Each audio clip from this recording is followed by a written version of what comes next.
Sir Patrick Stewart finds great joy in reviving his character Jean-Luc Picard in Star Trek. Picard after his prior experience in Star Trek, TNG. Hello viewers. Welcome to Stats In.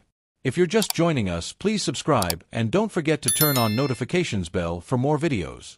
Sir Patrick Stewart has had an incredibly venerated and celebrated career over his 38-year-long stint in the film and television industry. However, before his Hollywood debut, the actor had accumulated decades of experience on the stage while working at the Royal Shakespeare Theatre and National Theatre. It was, quite understandably, not a smooth transition for Sir Patrick Stewart during the initial years of his Hollywood career. The wildly different attitude of his American castmates presented to him as a culture shock, one that he was neither ready to accept nor adapt to. However, as the years went by, the X-Men legend realized something had to give, preferably on his end, if he wanted to continue down the road in Hollywood. Star Trek, the original series, birthed a faction of sci-fi lovers whose lives were forever changed by the show's revolutionary and original concept.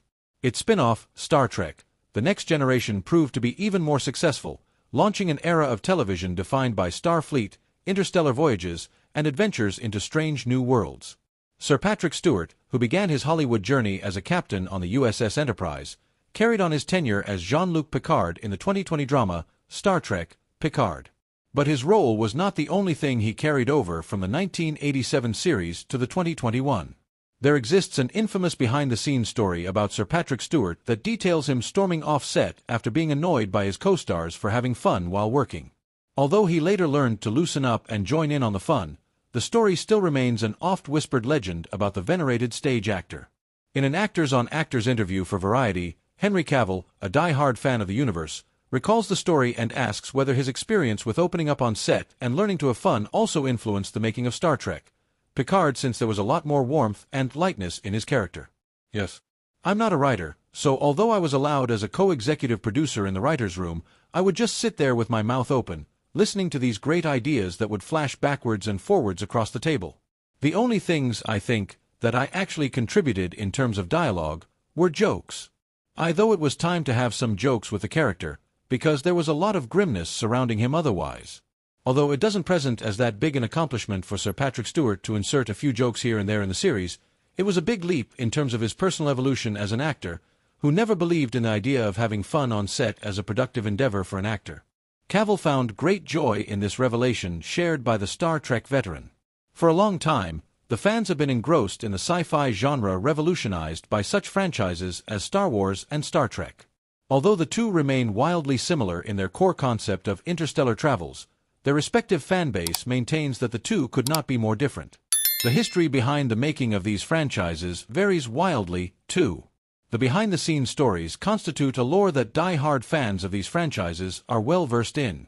One of these stories features Sir Patrick Stewart having an off-set meltdown at the caricaturish behavior of his fellow co-stars on the Star Trek: The Next Generation set. In his autobiography, Making It So, a memoir, the actor recounted the entire incident with emotion and clarity, via The Hollywood Reporter. I could be a severe bastard. My experiences at the Royal Shakespeare Company and the National Theatre had been intense and serious. On the TNG set, I grew angry with the conduct of my peers, and that's when I called that meeting in which I lectured the cast for goofing off and responded to Denise Crosby's "We've got to have some fun sometimes," Patrick, comment by saying, "We are not here, Denise, to have fun." His remarks later led Jonathan Frakes and Brent Spiner to approach Sir Patrick Stewart in his trailer later that day and share an important piece of advice that he carried with him throughout his entire career. Spiner and Jonathan acknowledged that yes, there was too much goofing around and that it needed to be dialed back. But they also made it clear how off-putting it was, and not a case study in good leadership, for me to try to resolve the matter by lecturing and scolding the cast. I had failed to read the room, imposing RSC behavior on people accustomed to the ways of episodic television, which was, after all, what we were shooting. Cavill was born in Jersey, the largest and southernmost of the Channel Islands, which are dependent territories of the British Crown and are located off the coast of Normandy, France. He is the fourth of 5 sons of Marianne Cavill, née Dalgliesh, a secretary, and Colin Cavill, a stockbroker. The family lived in St. Helier, where Henry Cavill grew up playing computer games with his brothers. At age 13, he left Jersey to attend the Stowe School, a boarding school in Buckinghamshire, England. At Stowe, Cavill developed an interest in acting and participated in school productions, including Grease, A Midsummer Night's Dream, and Tom Stoppard's Dog's Hamlet. At age 16, he and his classmates had the opportunity to be extras in the movie Proof of Life, 2000, starring Russell Crowe.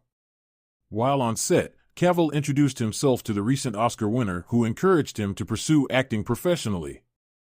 Cavill soon landed a role in Vendetta, 2001, followed by another in Kevin Reynolds' big-screen adaptation of The Count of Monte Cristo, 2002.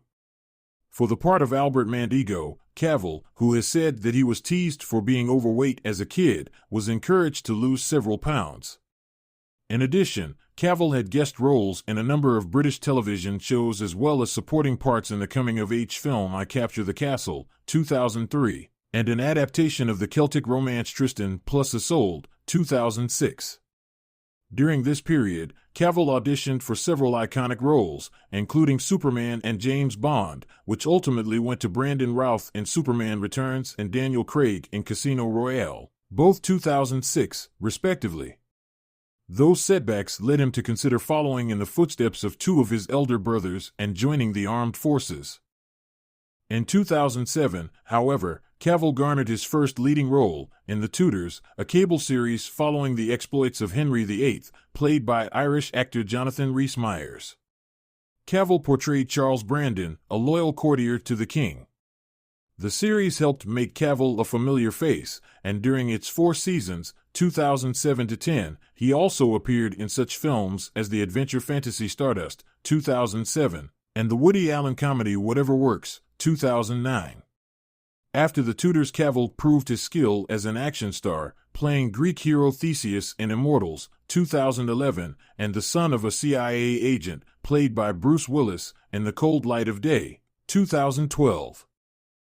In 2011, Cavill announced that he had been cast as Clark Kent/Superman in Man of Steel, 2013. He later admitted that he had missed the call from director Zack Snyder offering him the job because he had been playing the online game World of Warcraft.